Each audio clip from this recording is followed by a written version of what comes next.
केंद्रीय मंत्री नितीन गडकरी यांना कुटुंबासह जीवे मारण्याची धमकी दिल्याबद्दल आणि त्यांच्याविरुद्ध अपमानजनक टीका केल्याबद्दल नागपूरच्या धंतोली पोलीस ठाण्यात गुन्हा दाखल करण्यात आला आहे। सोशल मीडियावर 2 व्हिडिओ अपलोड करून 2 समुदायांमध्ये फूट पाडण्याचा आणि जातीय तणाव पसरवण्याचा प्रयत्न केल्याप्रकरणी आरोपीला अटक करण्यात आली आहे। मिळालेल्या माहितीनुसार फिर्यादी सुमित कुमार चव्हाण हे अखिल भारतीय हिंदू महासभेचे राष्ट्रीय अध्यक्ष आहेत। ते अलीकडेच नागपूरला आले असताना त्यांना फेसबुक आणि इंस्टाग्रामवर पोस्ट केलेले 2 व्हिडिओ आढळले। आरोपीनं आपल्या फेसबुक अकाउंटवर केंद्रीय मंत्री नितीन गडकरी आणि त्यांच्या कुटुंबियांना जीवे मारण्याची धमकी देणारी, तसंच त्यांच्याविरुद्ध अपमानजनक टीका करणारी आणि सार्वजनिक शांतता भंग करून समाजात भीतीचं वातावरण निर्माण करणारी पोस्ट टाकली होती।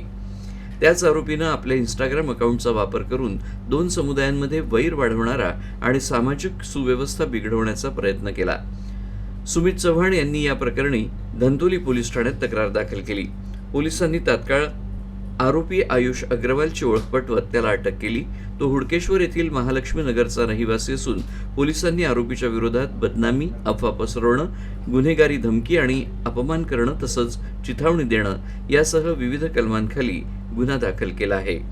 माननीय नितीनजी गडकरी केंद्रीय मंत्री यांच्या कुटुंबाविरुद्ध आणि त्यांच्याबद्दल अपशब्द वापरून त्यांना जीव मारण्याची धमकी दिल्याबाबतचं व्हिडिओ आणि पोस्ट फेसबुकवर पोस्ट केलेले आहे।